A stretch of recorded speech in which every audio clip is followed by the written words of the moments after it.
A lo largo de los programas anteriores hemos realizado una serie de excursiones por los diversos campos del mundo de las matemáticas. Hemos visitado el país de la geometría dinámica y de los mosaicos, pero nos hemos aproximado también al mundo de las cónicas y de las espirales, y al más reciente e inquietante mundo de los fractales. También hemos echado una ojeada al universo de los números enteros y hemos atisbado las sorpresas que aún hoy en día nos deparan. Hemos viajado a lomos de las gráficas y nos hemos introducido en el futuro, eso sí, de manera científica, utilizando las leyes del azar. De estos viajes, como de cualquier viaje, siempre se puede aprender mucho. Nosotros no pretendemos solo aprender, sino utilizar lo aprendido para mejorar la realidad. En nuestra excursión al mundo de los mosaicos nos encontramos en la Alhambra de Granada con un simpático grupo de estudiantes de arquitectura. No eran turistas normales. Con sus cuadernos de trabajo y una habilidad pasmosa, estaban tomando apuntes de algunos de los bellos motivos geométricos de la Alhambra.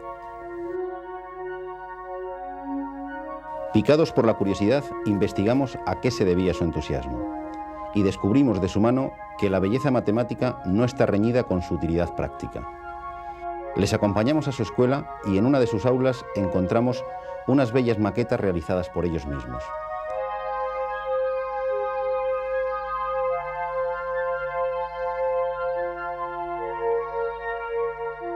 Pero dos de ellas nos llamaron poderosamente la atención. Nos recordaban a los mosaicos que tanto nos habían impresionado.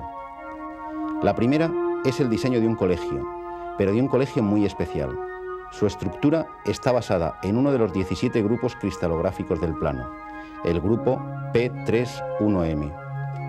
Este grupo tiene una rotación de orden 3 y una reflexión. Un grupo de alumnos había utilizado estas propiedades geométricas para aplicarlas al diseño de una estructura formada por 3 alas que convergen en el cuerpo central, cuya planta es exactamente este grupo cristalográfico. Nuestro proyecto se basa en un trabajo preliminar en la Alhambra, que hemos tomado apuntes a lápiz de los distintos alicatados del patio de los Leones. Este en particular es un polígono orientado que hemos encontrado en la Puerta del Vino. Se trata de un triquetrum y a raíz de una serie de evoluciones hemos conseguido lo que será la planta de la escalera que va a articular todo el conjunto de la escuela, ¿no? Al ser un polígono orientado, pues la ventaja que tiene al aplicar una arquitectura es que nos organiza muy bien la circulación de la gente que tenga que trabajar ahí. Otra cosa ventajosa es que hemos conseguido de un diseño en 2 dimensiones transformarlo en 3 dimensiones, con una escalera que se articula en 3 partes que van subiendo de piso a piso. La segunda maqueta corresponde a una urbanización modular en la que el módulo que se ha utilizado es el famoso hueso nazarí. La idea simple pero original es utilizar la propiedad de esta figura para rellenar todo el plano. De los dibujos que les vimos realizar en la Alhambra, pasaron a estos otros más artísticos que han servido de base para realizar el trazado de la planta de los chalés. Hemos subido a la Alhambra y hemos elegido un motivo que está en el Salón del Trono del Palacio de Comares. Una vez croquizada esta idea, pasamos a realizar el diseño definitivo mediante un programa de ordenador llamado AutoCAD.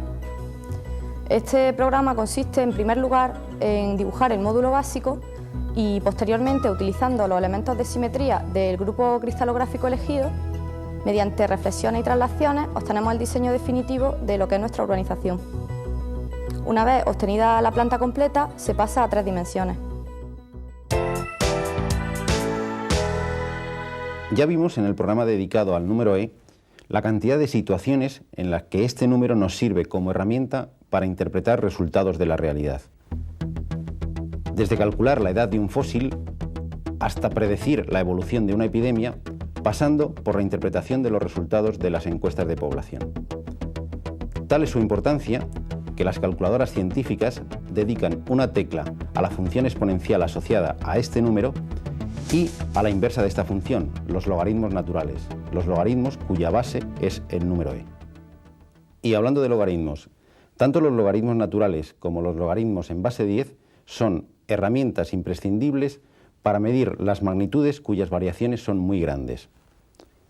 Pensemos en los terremotos. Por desgracia, son frecuentes las imágenes de los efectos devastadores de seísmos en cualquier parte del mundo. En la primavera del 96, uno de baja magnitud se produjo en nuestro país, en la provincia de Jaén. Sus efectos se percibieron en Madrid.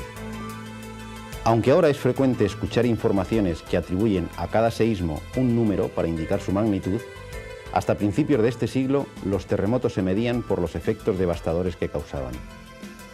Este criterio no es muy preciso. El terremoto más devastador ha sido el de la ciudad china de Tanshan en el verano de 1976, que causó más de 500.000 de muertos. Su magnitud fue de 7,9 en la escala de Richter.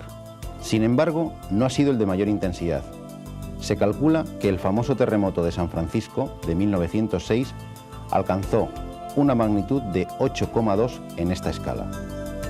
España es un país con poca actividad sísmica, salvo la región andaluza. Precisamente en Andalucía, en el siglo pasado, en 1884, tuvo lugar el seísmo de más intensidad registrado en nuestro país. Su epicentro estuvo situado en Granada. Destruyó miles de casas y causó más de 700 muertos. Sin embargo, su magnitud en la escala de Richter fue de 6,7. Pero, ¿qué significan estos números que miden la magnitud de los terremotos? ¿Qué tienen que ver estos números con los logaritmos? Los seísmos se miden por la cantidad de energía que liberan. Pero medir esta energía de forma directa es imposible. Un seísmo de magnitud 6 libera tanta energía como una bomba atómica de 50 kilotones. Para evitar trabajar con números tan grandes, Richter, en 1935, desarrolló un mecanismo para estudiar esta energía de forma indirecta, midiendo la amplitud de las ondas sísmicas en superficie. Definió la magnitud m utilizando logaritmos decimales mediante esta fórmula.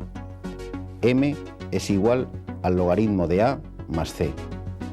A representa la amplitud de las ondas superficiales y C depende de la distancia del observatorio al epicentro del seísmo y del periodo de las ondas registradas. Esta escala es logarítmica y este dato es fundamental para hacerse una idea clara de la intensidad real de un terremoto.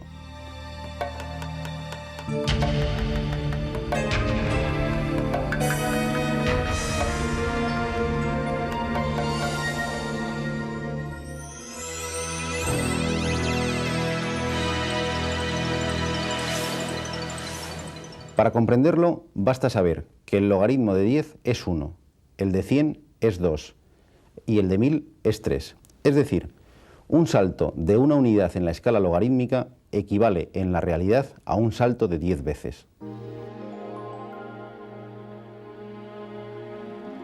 Cuando comparamos un seísmo de magnitud 5 con otro de magnitud 7, solo hay un salto de 2 unidades en la escala de Richter. Pero en la realidad, el segundo es exactamente 100 veces más intenso que el primero. La energía que ha liberado equivale a 100 terremotos similares al primero actuando simultáneamente.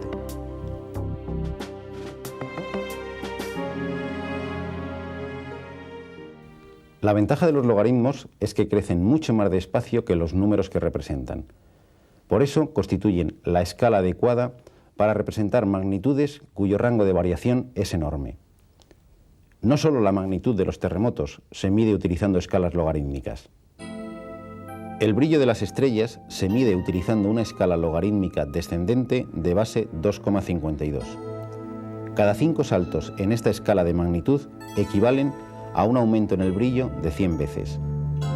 Sirio, la estrella más brillante, tiene una magnitud de menos 1,6. La estrella polar, en cambio, brilla con una magnitud de 2,1. Esto significa que Sirio, visto desde la Tierra, brilla unas 30 veces más que la estrella polar. Una de las preocupaciones en las grandes ciudades a finales del siglo XX es el nivel de ruido, lo que se ha dado en llamar contaminación acústica. El término decibelio se ha hecho tristemente famoso entre nosotros. Los decibelios miden la intensidad de un sonido y, por supuesto, también lo hacen utilizando una escala logarítmica. El umbral de audición del oído humano se sitúa en 1 billonésima de vatio por metro cuadrado, que es la medida real de intensidad sonora. equivale a 0 decibelios. El tráfico intenso produce unos 90 decibelios, es decir, una milésima de vatio por metro cuadrado.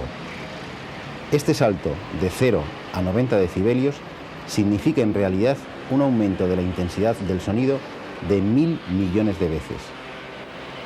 Si una conversación normal equivale a unos 60 decibelios, el ruido del tráfico, 90 decibelios, es en realidad 100 veces más intenso.